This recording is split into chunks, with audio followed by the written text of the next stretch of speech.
everyone, welcome to Talk to Me Tuesday. It's Tuesday, July 13th, 2010, and this is actually take two for me. My first recording was done as usual in my sewing room, and the air conditioner was blowing directly into the microphone, so I ended up with a very hurricane tornado sounding video. So instead of doing exactly the same thing over again, I thought, well, if it's gonna be wind and noise, why don't I do it outside? So for the first time ever, in my backyard. I only have a couple of things today because last week was not super productive for me as far as sewing goes. I've been working on a lot of new designs for Sew Hooked and for my fall class schedule. So a lot of that is still in production. I haven't actually created anything to show you yet, but I will have stuff to show you soon with that. Also, I was out of town Friday through Sunday because my husband and I celebrated our 16th wedding anniversary, and we had a little weekend to ourselves, and that was super nice. So during that weekend, we went to an antique mall, and at the antique mall, they had all kinds of really cool sewing machines, and they had quilts and quilt tops and fabric and all kinds of stuff. And of all of the quilt tops that I saw, I totally fell in love with this one. And oddly enough, price-wise, the quilt tops were ranging from $40 all the way to $110. Most of them were over $100. This one was $40, and I picked it up for $40, which is kind of amazing.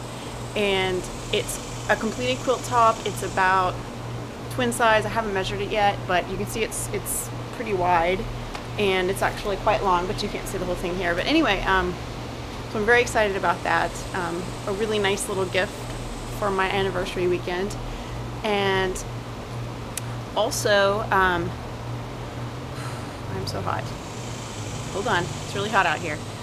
Also, I have some show and tell from Lady of Lost Times, who sent me her Linus Afghan she's been working on for ages, and the reason she took so long was because she had trouble finding the yarn, which was, I think it was discontinued for a little while, but then it was brought back, or it was just off the shelves, or, you know, it's just one of those things where she just couldn't find what she needed.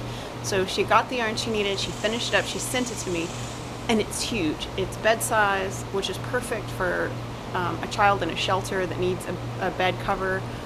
So for a quick set change, so you can see the Afghan made by Lady of Lost Times. And this is folded in half, and there's actually six. There's one more row down here. But you can see it's huge. The motifs are huge. It's really beautiful. She did an amazing job on it, and I will get that labeled, and it will go out to Linus on Saturday, which is our next meeting. Also with the Afghan, she sent me this amazing handmade card that she did, which I want to show you guys, which is the Linus heart, and she made it out of this really cool sort of corrugated paper. It's amazing, and then she drew on the stitching, but I just love it. It's textured, it's gorgeous, and it's just really, really well done. So I'm going to take this with me Saturday so I can show the other ladies at Linus, because it is amazing.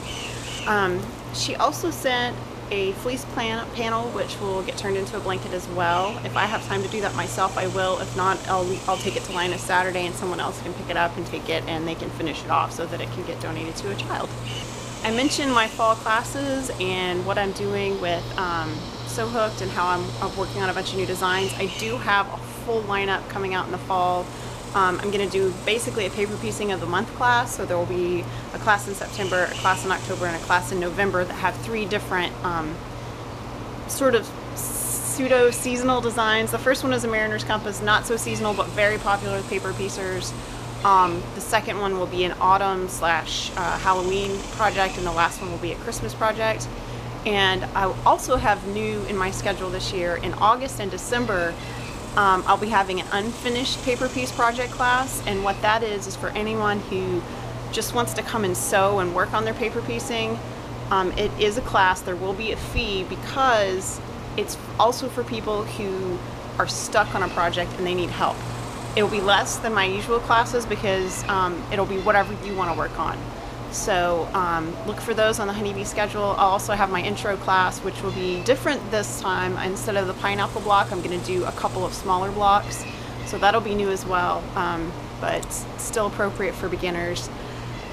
And I will be doing my freezer paper class again, and I'm hoping to offer that as a seasonal so that you can do a Halloween or autumn or a holiday.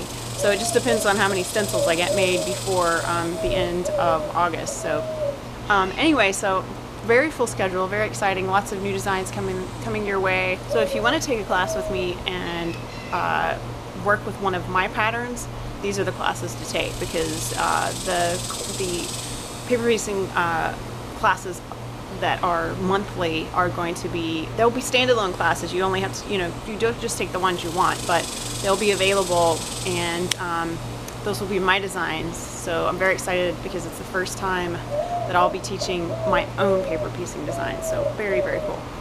I think that's about it for now. Oh wait, I have something in my pocket. Gotta show you guys. Lacey mentioned not long ago that she had come across something that I don't even remember what it was now. So Lacey just whacked me and told me what it was. How she had heard a tip or a trick about quilting that she assumed everyone knew, but she didn't know, and when she learned it, it was amazing.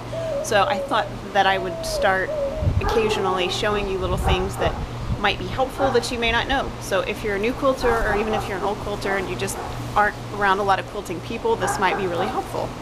So this is my 1/4" foot for my sewing machine, but what's special about this one is it has this little piece of metal right here is a guide.